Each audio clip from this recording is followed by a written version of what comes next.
Welcome to the Inside the Circuit podcast. I'm your host, Daniel Cummings, and I've got my guys with me, Lorenzo Barbieri, Matt Abersol, and Quinn Carey. This podcast is all about hoops, where we bring you the real inside scoop of the Canadian basketball circuit. Let's get into it. How we doing today, fellas? Sure. Doing Great. great, man, as Good. always. That's good, that's good, that's good. You know how we start every pod, man. I gotta ask y'all, man. Start of the week. Give it to me. Zoe, what's the word, man? Um, I got one that's older, but I don't know. I just been spinning it back. Stanges Rose by Jersey Drake. Okay. Yeah, man. Good hit, Okay. good hit, good hit, good hit, good hit, good hit, good hit. Come on, man. A little oldie, You, but you still listen to Drake after what Kendrick done did to him? of course. Super Bowl performance. Uh, that was that the Super You Bowl see, performance was bad. I'm not gonna get into it. I didn't enjoy it. I honestly I didn't either. Yeah, But hey, Kendrick, I guess he did his thing. Some people I rated guess it. so, man. Quinny, man, talk to me. We'll splash you in the middle, man. I know you guys are country fans, so Morgan Wallen, new song, I'm the Problem. Banger. You You really can are the relate. problem. You listen to country. Uh, are you the problem though, Quinn? No, I'm never the problem. I'm always the solution. That's the I'm issue. always the solution. That's the bar. Maddie, man, talk to me. I'm gonna have to stay on the topic of Drake, Circadian Rhythm. Okay. Know that one. Mm. A little bit Yep. newer. A little bit newer. I like Yeah. that. For me, I'm gonna just swing it completely a totally different way. I've been kind of like on my old school neo soul, so I've been bumping a lot of Erica Badu. My song of the week is Bag Lady by Erica Badu. Okay, okay. Been spinning that all week. So, anyways, on to more important topics, I guess. Our topic of the week is beyond the court. We want to talk about academic performance and its impact on recruitment. What a lot of kids don't realize and what we want to bring into the light is the importance of your school. And I think that is one part of the recruitment process that is overlooked. So I think it's important that we bring some information to you all about that. All right, and the first question I'm gonna ask y'all, and I just be open and honest, like for y'all being student athletes at the University of Windsor, academics, I know they play a huge role. So what do you guys do to maintain your academic averages to make sure that you're eligible to play? What are some of the tips and tricks that you guys do to make sure that you could balance both basketball and academics and make them work together in harmony? How do you guys do that? What are some of the tips and tricks that you could give our audience? I can start it off. Uh, my saving grace in life, I guess, is my calendar, honestly. Mm, I put everything in that, especially being a student athlete, that your day gets filled up real quick. And obviously, there's therapy, there's basketball, then there's lifting and all this stuff. So you see, like, all this time, it gets smaller and smaller. But, like, once you put in a calendar, you kind of see that there's all these small gaps throughout the day. So I may not have like 2 hours to spend doing work, but anytime I got a little bit of time throughout the day, I always try to dial in, focus, do some like real serious work in that time. Not like I'm watching a movie while I'm doing my work. And then just all that time, if you do it enough, you add up and then you're ahead of school and then you get focused on sports.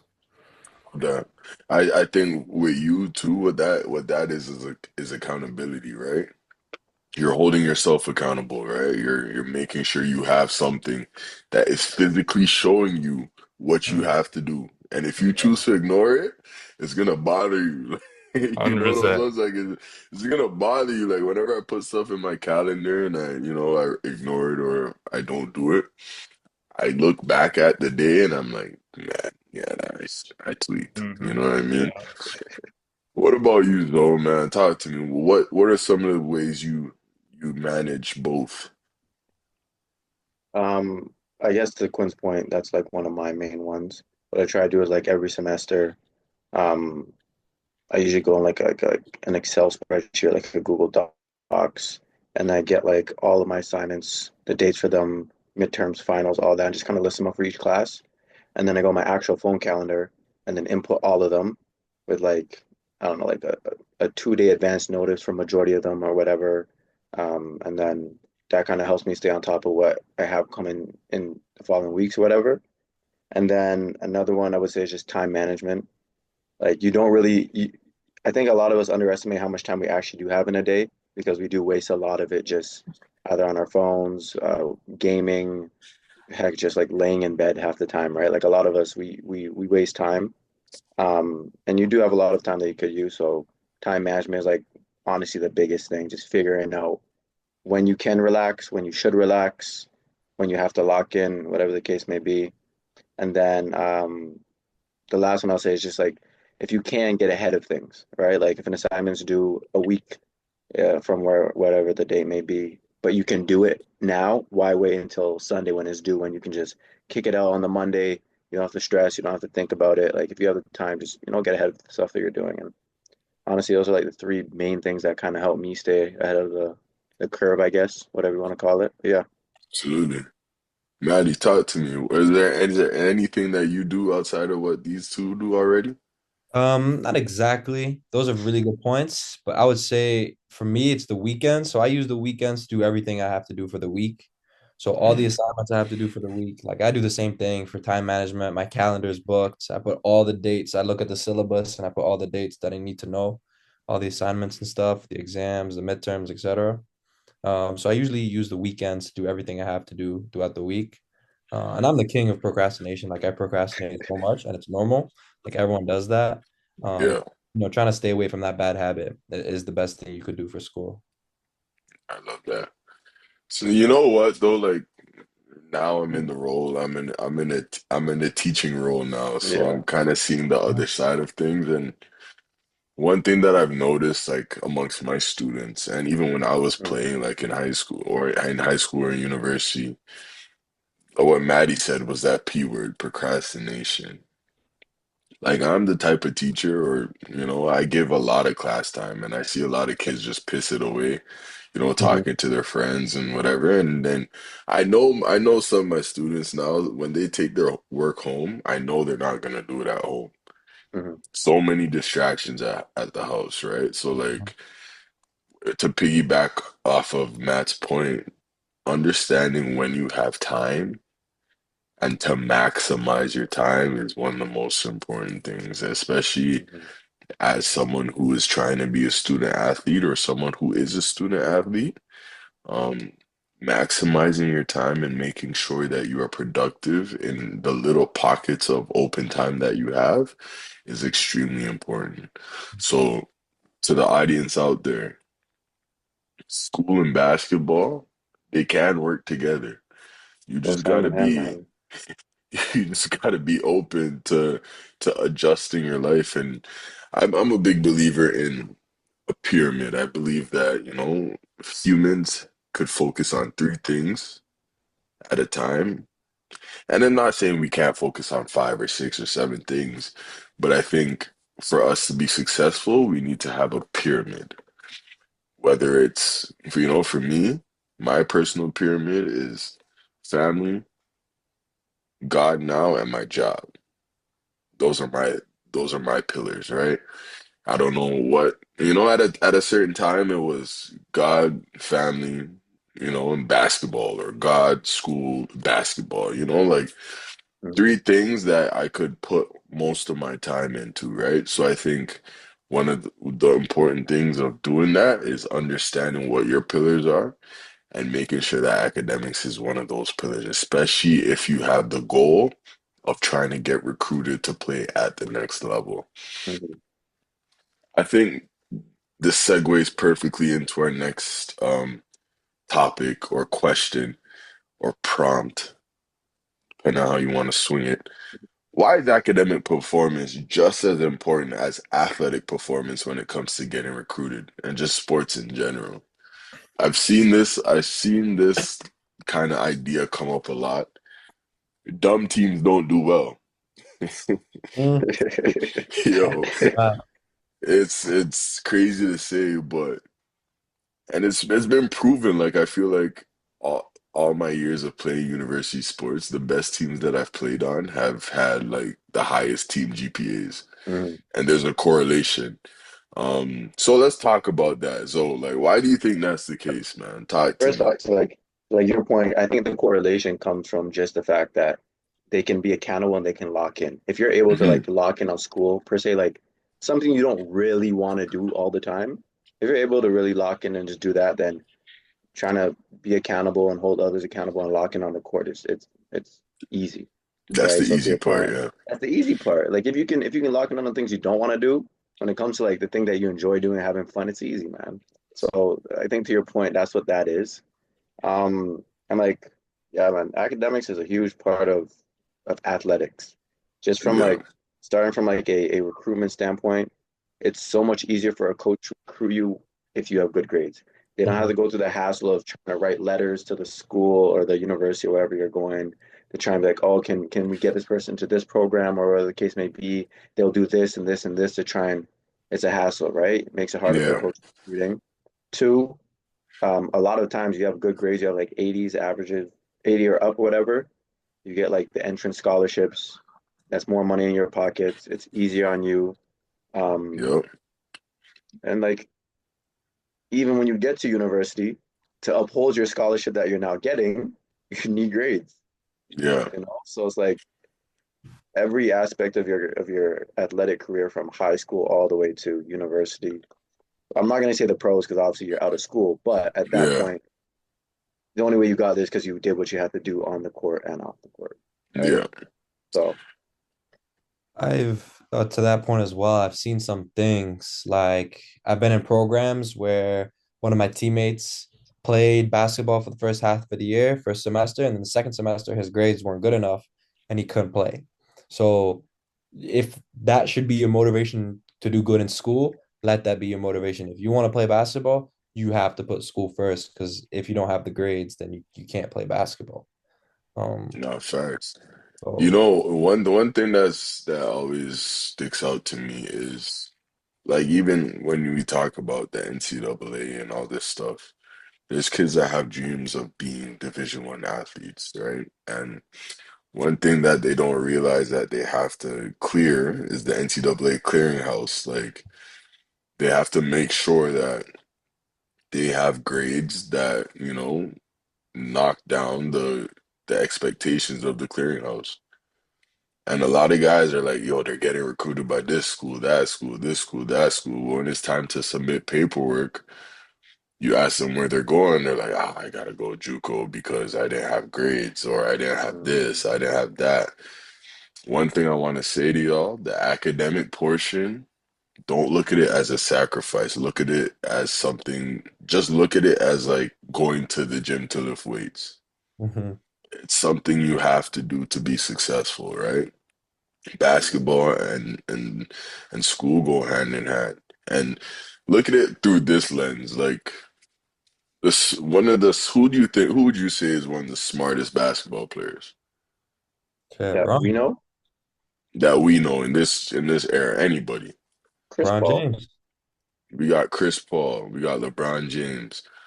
All of those guys, if you talk to them, they're savants. Like they're always actively trying to learn, whether it's basketball or I don't know them personally, but from the things that I've heard about them, guys quit laughing at me.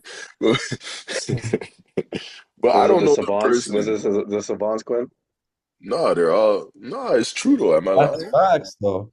It's Like facts, bro. if you Like, take No, no, I know, but I'm saying, is he laughing at the fact that you used the word oh savants? It's a big word, I won't lie. It's a big word. gotta, hey, I gotta flex the vocab. I've been playing Scrabble a lot, so I've been this guy's nah. old. This guy is so Scrabble. old, Oh, man. Scrabble in your free time, bro? Are you Yeah, serious? bro. I have the app. Oh my gosh. No, but to my point though, like Mm, the best people, the most, the most gifted people, they're in love with learning. mhm, Mm. And learning takes shape in any form, whether you're learning your sport, watching film, studying for your geography test, studying for your business quiz, whatever the case may be. The best athletes, the best people, most intelligent, the most successful people are the people that are forever learners. So I think that's an important fact to drive home to y'all. Like I think when we're in this process of trying to become better athletes, trying to become better people, I think the most important thing is that we're open to learning, and even academically on the court, wherever the case may be. And I think that's something that, we've kind of forgotten about you know, as generations have gone on, is like we have to be students in the classroom and students of the game, right? So all of those things come into play. It's just one thing that we want to drive home though, like from this point, is just making sure you understand that basketball and school go hand in hand. You can't do one without the other. So I'll add something on to you real quick. Just 2 points you said. You were talking about the state side. But I know in Canada, like a lot of coaches, like you could be university talent and then they just don't have the grades. So Yep. like they're not even on the radar. I know you're talking about the US, but like, there's talent all around Canada, but a whole bunch of athletes just get wiped off the list just from grades alone. mhm, And to your other point about like how your smartest teams were the best teams, we were talking about earlier about staying accountable and time management. I think like all those study habits and everything, they translate over to basketball a lot too. Because I know you see a lot of athletes in the gym, they'll be in there for 2 hours doing, jack shit, and then they didn't really get better, you know? No, Like it's the for same real. thing with yeah. studying. You could be there 2 hours and not learn a thing. So I Mhm. think like whatever you try to do in basketball, do it in school, whatever you do in school, do in basketball, and Mhm. one helps the other one out. Oh, facts. It's funny because me for sure used to be in that gym, seeing people do bare nonsense. Like, Yeah. what are you working out for? What are you working out for, man? It's just, but not for real. I think Quinn makes a great point. Like, just maximizing your time. I think that's huge. Like, I want to talk to y'all based on like experience based too. Like, has there ever been a point where, like you were like, oh, you may have slipped up on academics, or you may have like, oh, forgotten put way too much emphasis on one thing and forgot about the other. Like, I know I've been in situations like that where I'm like, yo, like I slipped up on my time and I gotta lock back in real quick and I just gotta grind stuff out. So talk to us about like those situations that get stressful, right? Like that exam time, that point in the season where exams about to hit and you're also preparing for major games. Like, talk to me Um, and tell me how, like, what your mindset is going through that period. like, Um, oh, you want go ahead, Matt. Go ahead, Matt. Oh, no, I was about to say it all stems from like we previously mentioned, like time management. If you know that exam is coming, you want to prepare for it, right? Yeah, But there's nothing more humbling than you not studying or not trying and then getting a bad grade. And that kind of kick, of getting that bad grade can kind of like take you off mentally. Like, all right, now I gotta lock in. Now for the yeah, week to come, I gotta get ahead of my work and stop procrastinating. Um, so in a sense that sometimes it's okay to get bad grades. You're gonna do bad. You're gonna have up and downs. But when it comes to, those final exams, if you got that kick in the ass in the middle of the semester, now you're ready for that midterm exam because you're locking in for those weeks. yeah. I love that. I think Um, one, oh, go ahead, Bozo. Matt. Go Oh, no, ahead, no, go no. ahead. Okay. Go, bro. Um, I guess to add to Matt's point on that, I think you really have to like understand yourself. Hmm. Like me personally, like I know I don't need to study for like 2 weeks for an exam. Whereas I know some people, they have a routine similar to basketball, similar to any sport, right? Like you have your routine. I like to rewrite my notes. I like to watch all the lectures back or whatever the case may be, or I study this way, I put it into this, I make quite, whatever the case may be. I think it's a big part of it is just like knowing yourself. Hmm. Um, and like I guess in terms of like personal experience with it, I don't think I've had any like real slip ups towards like the end where I'm like, oh, like I really need to lock in for this exam or I'm gonna fail. Because Yeah. like personally, I'm just too anxious. Like I'm anxious to fail. You know what I mean? Like the thought of Hmm. failing, it makes me stressed out. So like I try to avoid it at all costs. So if that Yeah. means I have to study for this a little bit more, or I have to be in the gym a little bit longer. I want to work on this specific move, whatever the case may be.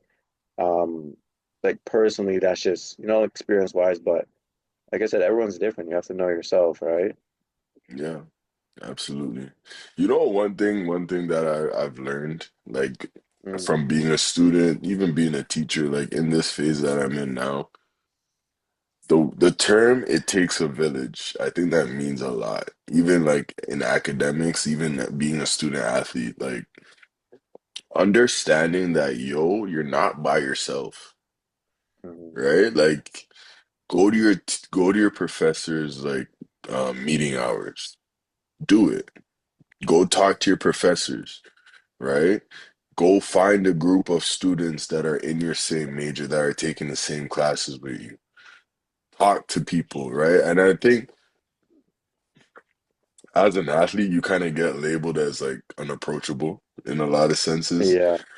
So it's like that, it's not always the easiest thing to do, but I think that's ultra important because there's been a lot of times while I was in my last couple years at Windsor, like I needed to lean on some of my classmates to like help me get through stuff, right? Not even because I was incapable, but it's just like it's a lot being a student athlete, right? You're on the road for, half the weekends in the school year. You're playing games, you're preparing for games, you're in practice.